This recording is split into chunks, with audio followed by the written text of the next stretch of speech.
Alright guys, welcome back to What If Raditz Survived. This is going to be the final part. I hope you're enjoying this series. I know I am. Don't forget to like, comment, and subscribe. All that being said, let's get to it. We cut to Whis, who would suddenly get a call from the Omni King himself, saying that the tournament is about to begin.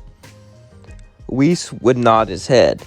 As Beerus and Whis got ready to gather fighters, Whis said, "I remember the Omni King saying something about this earlier, so I kept a watch on Captain Ginyu. He has gathered quite the good group of fighters. We should go get him." Beerus would say, "Alright, let's go." Cut to Captain Ginyu. As he was teaching Broly and Granola new poses, suddenly Beerus would appear behind him. Captain Ginyu looked scared as he looked straight at Beerus. Are you going to kill me?" Beerus just laughed and said, "No. You're invited to a tournament. That body change thing is going to be quite useful. And I've heard about your team. You're going to go very well. Tournament, huh? Why would I compete? If you don't, I'll erase you. Besides, if we lose, the entire universe will be wiped out." Granola was a bit irritated. He did want to get revenge on the Saiyans.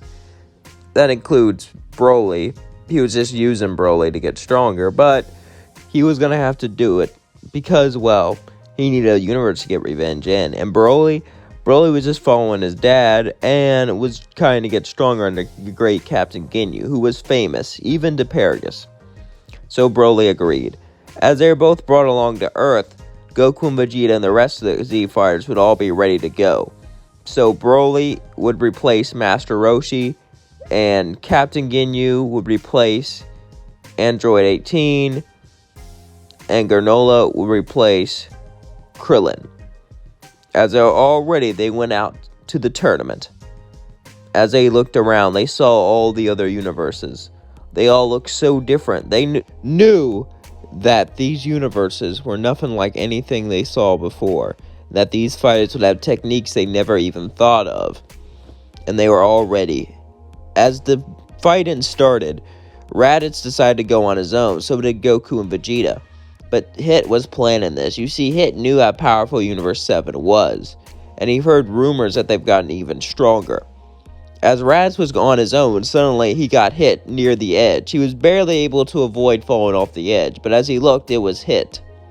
Hit would look at Raditz as Raditz looked at him. "What are you doing?" "Finishing you off, of course." It was a little dumb move to go by yourself. Raditz laughs, says, "I want to lure you in, because I think I found the way to defeat you." Hit would begin to look at Raditz, says, "Really? Well, let's test it out then." As Raditz and Hit began to fight each other, Hit had the edge, as he was beating Raditz again and again and again with each time skip. Raditz couldn't do anything. However, something was going on behind the scenes. With each hit, Raditz would close his eyes, and suddenly he would dodge one of the attacks. Hit would look at Raditz as Raditz had an aura around him as he opened his eyes. Everyone was shocked. He achieved Ultra Instinct. It wasn't fully mastered yet, but even with Hit's time skipped, Raditz's speed and senses were able to dodge it. He would get far away as possible so he couldn't hit him with one time skip. He would be a little close and he'd be able to hit him, and he'd be able to punch him before he did it.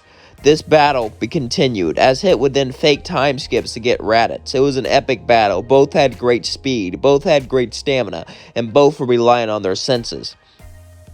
However, Ultra Instinct would prove too much for Hit, as Hit would get knocked over the edge. Raditz would lose his Ultra Instinct and fall to the ground. As this happened, Pride Troopers came to pick him off, but then Broly jumped in front of the way. Broly looked by and said, "You should have stayed with us," as Broly would begin to fight the Pride Troopers, but the Pride Troopers kept pinning on Broly, one after another. They all surrounded him and began to beat him up until his anger got through to him, and he became raged. As then he knocked Pride Trooper after Pride Trooper off the edge. He became a monster, only caring about victory. As he screamed, his power kept rising and rising. As his power rose, he began to fight Jiren. Jiren would give it 5%, then 10%, then 20%. His percentage went up. He had to tap into more and more of his power the angrier and angrier Broly got. Jiren was shocked. How could someone challenge him like this? How could someone be so powerful? First Raditz, now this? Universe 7 is too powerful. He had to take them out now. As he realized this, he decided to go 100% and punched Broly straight off the edge. But as he punched him, a long arm would stretch, grabbing Broly and pulling him back in. As Broly then charged angry at Jiren, Jiren would then continue to battle him, as he pushed him all the way up to 60% of his power. Then, the shock collar turned on, making him pass out. Jiren was shocked, as he looked at Captain Ginyu. Why would you do that? He was your only chance of beating me. Because if he went too angry, he would attack everyone. He'll wake up soon enough. Captain Ginyu would pick him up. Besides, your real fighter is him. As in, Piccolo stepped in. Jiren would look a bit confused. And Namekian, I've heard about them, but they're not known for their strength. They're known for their great wisdom. You must know some sort of weird technique. I'll tell you this, it doesn't matter what technique you use. If I'm strong enough, it won't work. I'm sorry to waste your time, but suddenly Piccolo turned orange and he said, oh yeah? Will this technique work? Jiren was shocked. It seemed like Piccolo was stronger than him. Piccolo and Jiren both battled each other, and Jiren had to go 100%. But even at this, he still wasn't able to beat Piccolo. Anger bubbled through Jiren's mind. He remembered losing his parents. He remembered losing everything, and he wasn't strong enough. Now he's not strong enough. Jiren is getting pissed. He never thought he would feel this way again. He never thought he would feel loss again. He would feel defeated. He would feel pushed up against a wall. Jiren began to yell as he tapped into his power more and more, pushing it beyond his limits, but it still wasn't enough. As Piccolo then grabbed him and said, now! Jiren would begin to struggle as Piccolo held him, but then suddenly, he would lose his body. As Captain Ginyu took it, as he let go, he did an amazing pose! And everyone was shocked. They didn't even know this ability existed. But is he still on Universe 7 team now that he's in a different body? The Omni King thought it was cool, so he would allow it.